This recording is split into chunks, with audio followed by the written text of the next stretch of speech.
ಸಂವಿಧಾನದ ಮೂಲ ತತ್ವಗಳಾದ ಸಮಾನತೆ, ಸ್ವಾತಂತ್ರ್ಯ, ಸಹೋದರತೆ ಮತ್ತು ಸಾಮಾಜಿಕ ನ್ಯಾಯವನ್ನು ಅರಿತುಕೊಂಡು ಜೀವಿಸಿದಾಗ ಹಬ್ಬಗಳ ಆಚರಣೆಗೆ ನಿಜವಾದ ಅರ್ಥ ಬರ್ತದೆ ಎಂದು ಜನಪದ ವಿದ್ವಾಂಸ ಡಾಕ್ಟರ್ ಶಿವರಾಮ ಕಾರಂತ ಟ್ರಸ್ಟ್ನ ಅಧ್ಯಕ್ಷರಾದಂತಹ ಡಾಕ್ಟರ್ ಗನ್ನಾಥ ಎಕ್ಕಾರು ಅಭಿಪ್ರಾಯ ವ್ಯಕ್ತಪಡಿಸಿದ್ದಾರೆ. ಸೋಮವಾರ ಸಂಜೆ ಸಮನ್ವಯ ಸರ್ವಧರ್ಮ ಸೌಹಾರ್ದ ಸಮಿತಿ ತೊಟ್ಟಂ ಹಾಗೂ ಕ್ಯಾಥೋಲಿಕ್ ಸಭಾ ಉಡುಪಿ ಪ್ರದೇಶ ಇದರ ತೊಟ್ಟಂ ಘಟಕ ಇದರ ಜಂಟಿ ಆಶ್ರಯದಲ್ಲಿ ಆಯೋಜಿಸಿದ್ದ ಸರ್ವಧರ್ಮ ಹಬ್ಬಗಳ ಸೌಹಾರ್ದ ಕೂಟ ಇದರಲ್ಲಿ ಮುಖ್ಯ ಅತಿಥಿಗಳಾಗಿ ಭಾಗವಹಿಸಿ ಮಾತನಾಡಿದರು. ಜಗತ್ತಿನ ಯಾವುದೇ ರಾಷ್ಟ್ರದಲ್ಲಿ ಸೌಹಾರ್ದತೆ ಇದ್ದಾಗ ಅಲ್ಲಿ ಅಭಿವೃದ್ಧಿ ಕಾಣಲು ಸಾಧ್ಯವಿದೆ. ಸೌಹಾರ್ದತೆಗಾಗಿ ಶ್ರಮಿಸುವ ಪ್ರತಿಯೊಬ್ಬ ಕೂಡ ನಿಜವಾದ ದೇಶಭಕ್ತ ಆಗಲು ಸಾಧ್ಯವಿದೆ. ಕ್ಷಮೆ, ಕರುಣೆ ಮತ್ತು ಪ್ರೀತಿಯ ಸಂದೇಶವನ್ನು ಜಗತ್ತಿನ ಪ್ರತಿಯೊಂದು ಧರ್ಮಗಳು ಸಾರುವುದರೊಂದಿಗೆ ಮಾನವೀಯತೆಯನ್ನು ಕಲಿಸುತ್ತದೆ. ಪ್ರತಿಯೊಬ್ಬ ವ್ಯಕ್ತಿ ತನ್ನ ಧರ್ಮವನ್ನು ಪಾಲಿಸಿಕೊಂಡು ಇತರ ಧರ್ಮದ ಬಗ್ಗೆ ಅರಿತುಕೊಂಡು ಬಾಳಿದಾಗ ಸೌಹಾರ್ದತೆ ಮೂಡಲು ಸಾಧ್ಯವಿದೆ ಎಂದರು. ಸಮಾಜ ಸೇವಕ ರಫೀಕ್ ಮಾಸ್ಟರ್ ಮಾತನಾಡಿ, ಪ್ರತಿಯೊಂದು ಧರ್ಮಗಳು ಜಗತ್ತಿಗೆ ಪ್ರೀತಿ, ನಂಬಿಕೆ ಮತ್ತು ವಿಶ್ವಾಸದ ಮೌಲ್ಯಗಳನ್ನು ನೀಡಿದ್ದು, ನಾವು ಇತರರನ್ನು ಕಾಣುವಾಗ ನಮ್ಮ ಕಣ್ಣುಗಳಲ್ಲಿ ಅಪನಂಬಿಕೆಯ ದೃಷ್ಟಿಯನ್ನು ಬದಿಗೊತ್ತಿ ವಿಶ್ವಾಸದಿಂದ ಕಂಡಾಗ ಯಾವುದೇ ರೀತಿಯ ಸಮಸ್ಯೆಗೆ ಅವಕಾಶವಿರುವುದಿಲ್ಲ ಎಂದರು. ಸಮನ್ವಯ ಸರ್ವಧರ್ಮ ಸೌಹಾರ್ದ ಸಮಿತಿ ತೊಟ್ಟಂ ಇದರ ಗೌರವಾಧ್ಯಕ್ಷ ವಂದನೀಯ ಡೆನಿಸ್ ಡೇಸಾ ಪ್ರಾಸ್ತಾವಿಕವಾಗಿ ಸಂದೇಶ ನೀಡಿದರು. ಕಾರ್ಯಕ್ರಮದಲ್ಲಿ ಸಮಾಜ ಸೇವೆಯೊಂದಿಗೆ ಜನರ ಕಷ್ಟಗಳಿಗೆ ದನಿಯಾಗುವ ಮುಳುಗು ತಜ್ಞ ಈಶ್ವರ್ ಮಲ್ಪೆ ಹಾಗೂ ಅವರ ತಂಡವನ್ನು ಹಾಗೂ ಇತ್ತೀಚೆಗೆ ಜಿಲ್ಲಾ ರಾಜ್ಯೋತ್ಸವ ಪ್ರಶಸ್ತಿ ಪುರಸ್ಕೃತರಾದ ರಮೇಶ್ ತಿಂಗಳಾಯ ಮತ್ತು ರೆಜಿನಾಲ್ಡ್ ಫುಟಾಡು ಇವರನ್ನು ಗೌರವಿಸಲಾಯಿತು.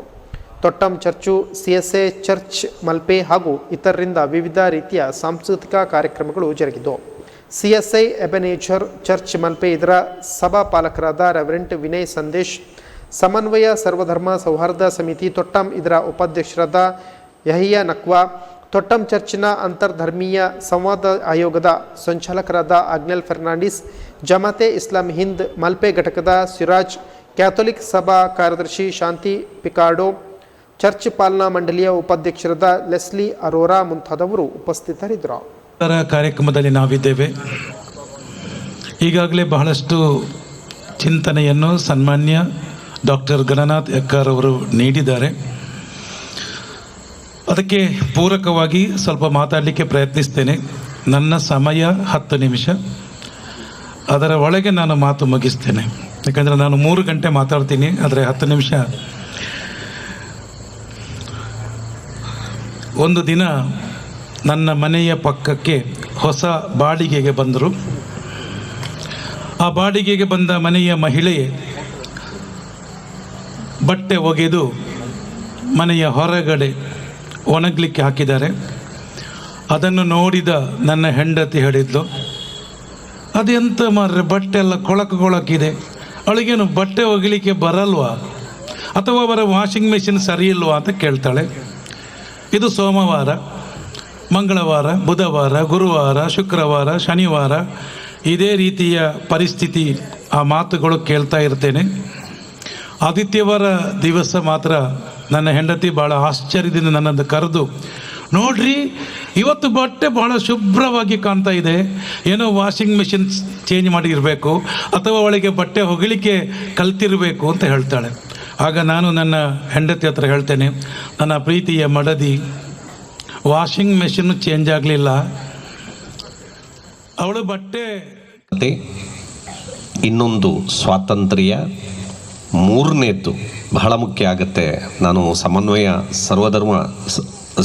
ಸರ್ವಧರ್ಮ ಸೌಹಾರ್ದ ಸಮಿತಿಯನ್ನು ಅಭಿನಂದಿಸಲಿಕ್ಕೆ ಇದು ಕಾರಣ ಏನು ಅಂತ ಹೇಳಿದ್ರೆ, ಸಹೋದರತೆ ಅಥವಾ ಭಾತೃತ್ವ ಅಂತ ಕರಿತೀವಿ. ಇದು 3ನೇ ಅತಿ ಮುಖ್ಯ ತತ್ವ ಭಾರತೀಯ ಸಂವಿಧಾನದ್ದು. 4ನೇದ್ದು ತಮ್ಗೆ ಗೊತ್ತಿದೆ, ಸಾಮಾಜಿಕ ನ್ಯಾಯ, ಸೋಷಿಯಲ್ ಜಸ್ಟಿಸ್ ಅಂತ ಕರಿತೀವಿ. ಸಮಾಜದಲ್ಲಿ ಯಾರು ಹಿಂದುಳಿದಿದ್ದಾರೋ ಅವರನ್ನು ಮುಖ್ಯವಾಹಿನಿಗೆ ತರಬೇಕು ಅಂತ ಸಂವಿಧಾನ ಹೇಳುತ್ತೆ.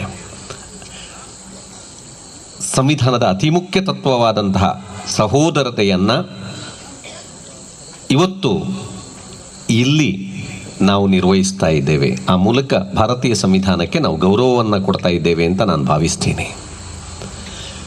ಯಾಕೆ ಇದು ಮುಖ್ಯ ಆಗುತ್ತೆ ಅಂತ ಹೇಳಿದರೆ, ಯಾವುದೇ ರಾಷ್ಟ್ರದ ಅಭಿವೃದ್ಧಿ ಸೌಹಾರ್ದತೆ ಇದ್ದಾಗ ಮಾತ್ರ ಸಾಧ್ಯ ಆಗುತ್ತೆ. ಎಲ್ಲಿ ಹಿಂಸೆ ಇರುತ್ತೆ, ಎಲ್ಲಿ ಅರಾಜಕತೆ ಇರುತ್ತೆ, ಅಲ್ಲಿ ಖಂಡಿತವಾಗಿಯೂ ಅಭಿವೃದ್ಧಿ ಸಾಧ್ಯ ಇಲ್ಲ. ಆದ್ದರಿಂದ ಈ ದೇಶ ನಿಜವಾದ